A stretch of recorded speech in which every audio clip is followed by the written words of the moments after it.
क्या है यही लड़की है का? रुको रुको रुको रुको, कहाँ जा रही है तुम? हमको अपने प्रेमी से मिलने जाना है। प्रेमी से मिलने जाना? अपने बाप माँ को धोखा दे रही है? क्या धोखा दे रही है? तुम्हारे बाप फोन पर फोन कर रहा है। आप जाइए। रुको रुको, अब जाइए यहाँ से। कहाँ जाना है? कहाँ जा रही है तुम? प्रमोद प्रेमी से मिलने जाना है। प्रमोद प्रेमी कौन है? प्रमोद मेरा हस्बैंड है। तुम्हारा हस्बैंड है? हाँ। कौन प्रमोद प्रेमी? जो सिंगर है वो? हाँ। वो आपका हस्बैंड है? हाँ। पागल नहीं ना हो गई है? जाने दीजिए, आप जाइए। रुको रुको रुको, तुम्हारा बाप मैं इधर फोन कर रहा है कि हमारी बेटी गायब है, और फोन पर फोन आ रहा है, हम लोग को फोटो भेज रही है कि आप लोग ढूंढिए, और आप आकर के यहाँ पे बस पर भाग रही हैं। हाँ तो क्या, मैं भाग कहाँ रही हूँ? मैं तो मिलने जा रही हूँ। क्यों मिलना चाहती है तुम? क्या नहीं मिलूंगी, मेरा हस्बैंड है। अपना उम्र नहीं देखी, छोटकी चुकी हो गई या चल गए हम प्रमोद प्रेमी से। आप जाइए, आपको कौन बुलाने गया है? तो प्रमोद प्रेमी से ज्यादा भेंट करे। हाँ हम जाए। चलो चलो, तार माई बाप खोता, चलो ना चलो। छोड़िए। क्या जाओ ना जी, बाप माई के लगे तू बिगाड़े तेरे समाज के, समाज के बिगाड़ रही हूँ। समाज के लड़कियों को बिगाड़ रही है तू। कौन बोला है बिगाड़? देखो इतना लोग यहाँ पे इकट्ठा हो गया है, तुम्हारे जैसे लड़की इस समाज को गंदा कर रहा है। आप कैसे मीडिया वाले समाज को गंदा कर रहे हैं? हमारे जैसा हम मैंने दिखा रहे हैं कि तुम भाग रही है। दिखा रहे हैं? क्या दिखा रहे हैं? तुम प्रमोद प्रेमी से प्यार करती हो? हाँ करती हूँ। सिंगर जो है उससे? हाँ। पागल नहीं ना हो गई हो? मैं पागल साइको को नहीं ना है? तो मेडिकल में चेक करा। काहे मेडिकल में जाऊँ? मुझे कोई बीमारी थोड़ी है। हाँ, तो उनसे क्या हो गया है जब आप मिलने जा रही है? प्यार करती हूँ। उनसे प्यार करती हैं आप? हाँ। प्रमोद प्रेम से प्यार? हाँ। सही में लड़की पगला गई भैया जी, सब खत्म भैया जी। बाप माता इसका फोन कर रहा है क्या, और फोटो भेज रहा है कि आप थोड़ा ढूंढ कर रखिए। तो हम लोग आए, रजनी जी साथ में थे, तो ये कह रही है कि भाग रही है। तुम भागेगी? तुम काहे नहीं जाऊंगी? बुलाए पुलिस को, बुलाए पुलिस को। बुलाइए।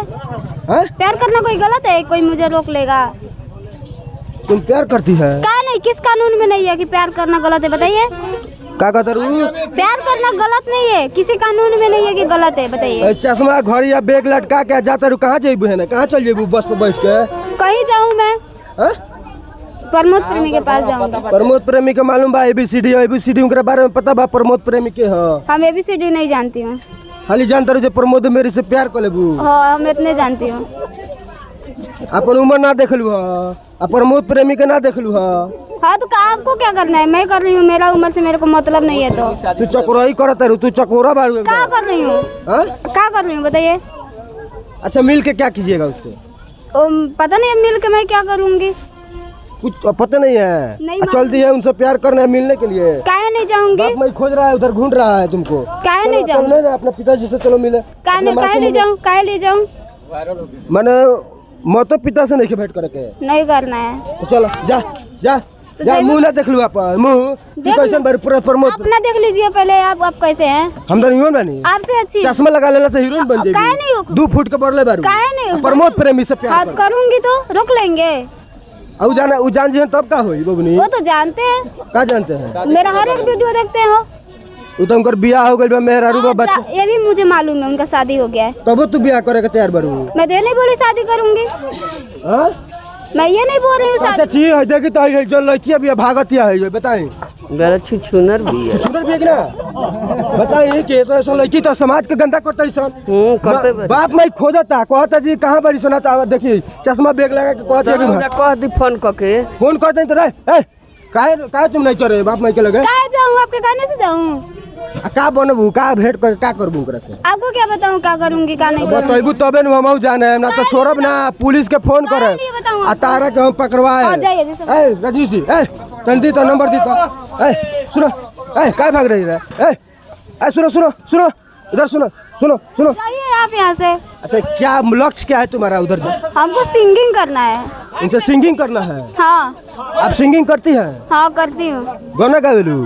हाँ। तो गाना गावेलू तो उनकरा से प्यार कईल जरूरी बा। एहुंगन गाना गा सकत रू, कह सकत रू कि प्रमोद। गाना गाती हूँ तो क्या है? जो गाना गाता है प्यार नहीं करता है। तो बियाह आदमी से बियाह करबू?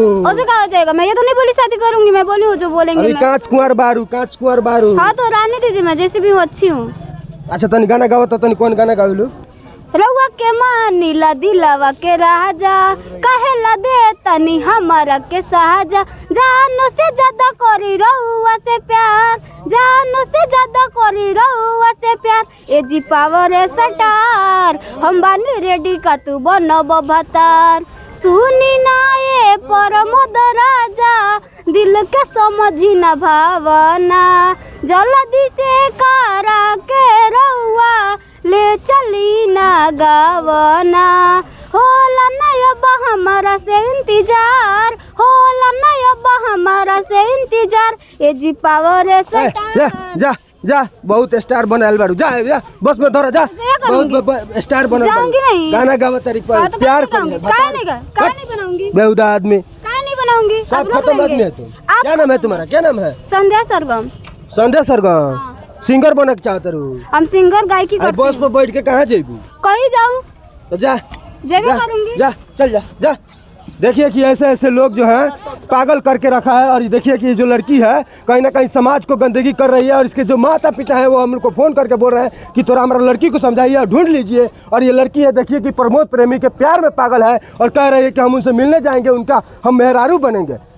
ऐसा ऐसा तो जुग बा ऐसा ऐसा तो जमाना बा। देखिए कि कितना लोग बा समझावता लेकिन ये लड़की जन पागल बिया समझत नहीं है। का चाची का कहे हम लोग ये तो एकदम पगला गई बिया लड़की।